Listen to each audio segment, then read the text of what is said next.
morning, everybody. Jay and I are here at the farm this morning. We lost a week of work last week because I was sick and we had beautiful weather. It's very disappointing, but I was out. So this week we still have a little bit of mild weather today, and the forecast is looking like it's starting to get chilly for the next 10 days. So we've got some things we want to finish up. We have to get the annual bed covered with a tarp, and we want to get the rest of the perennials that we want to cut out before winter cut out today. So that's what we're working on. We have to go make some sandbags so that we can secure the tarp. We've got some, yeah, Jason's pointing out some of the landscape fabric in the peony bed has already come up with the wind that we've had. This is what happens in the winter. If the stuff isn't secured really, really well, the wind will get under it and lift it up. So we'll have to get those back in the ground and add some sandbags here as well. So we've got our work cut out for us today, and follow along. We've had so much rain the last little bit. It's super muddy in the area where we built up the ground. I'm happy walking on the grass right now, where I'm not sinking.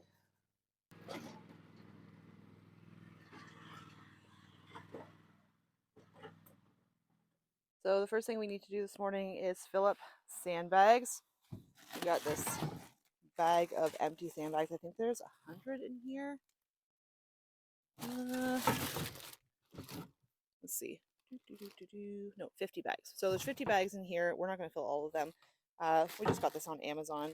We're going to fill up a bunch of these. They'll help hold down the tarp, both in the annual patch and then the landscape fabric in the peony patch. And so we're going to get working on filling up those. We have a few other things to put on the annual tarp as well. We've got some tires around here somewhere that we're going to throw on there. So hopefully we'll add enough weight that that's not going to blow around on us this winter.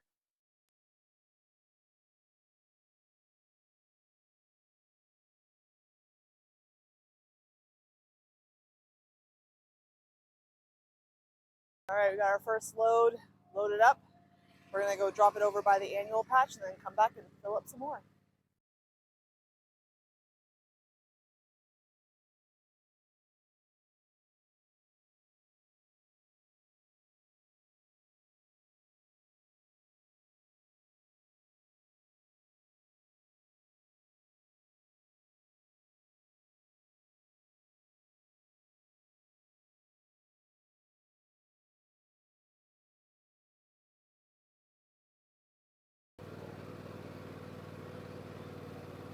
So we're driving along and Jason's dropping a bag every 8 to 10 feet or so around the perimeter of the annual bed.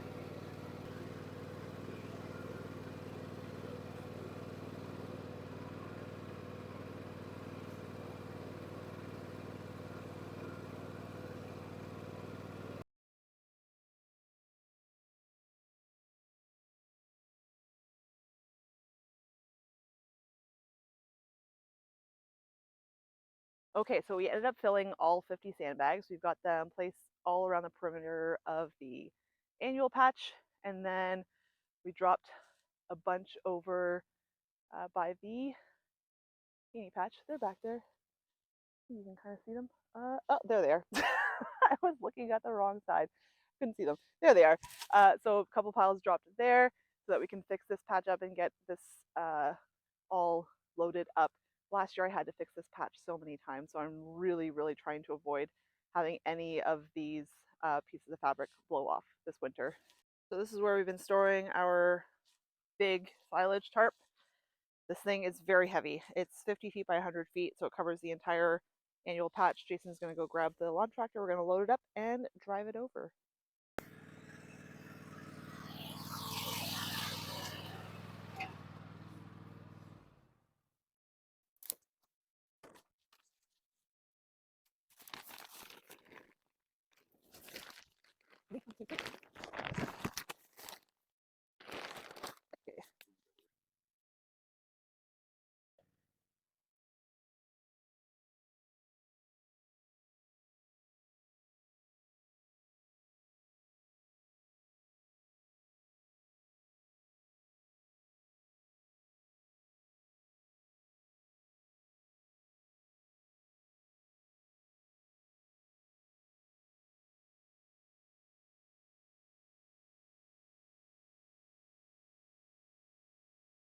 It's done.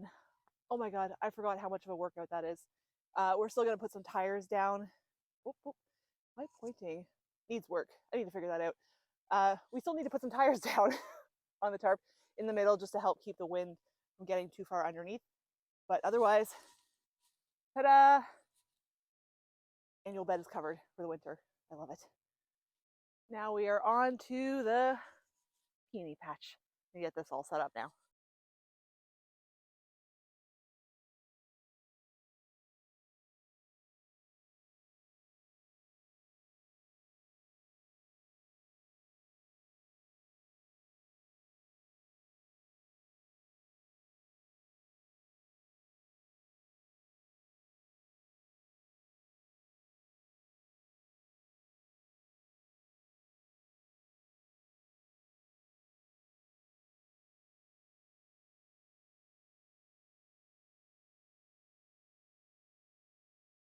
Oh boy, it just got so chilly out. Jason had to go home and do some work at the house, so I'm here looking to get a little bit of our perennial stuff cut out and put into the compost.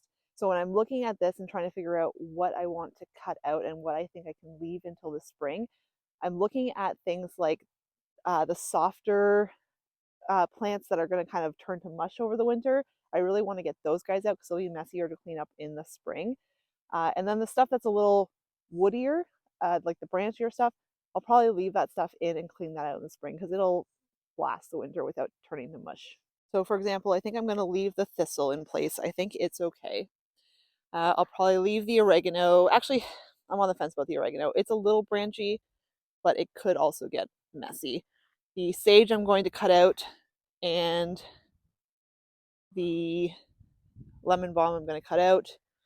I'm going to leave these guys in. They're pretty branchy. I'm going to take these guys out because they're going to get pretty mushy. So I'm going to try to start with this half of the perennial bed up to the foxglove and see how I do. I don't even know if I'll get that far. It's gotten so cold. If I have to leave some of this until spring, it'll have to wait till spring. It's not the end of the world.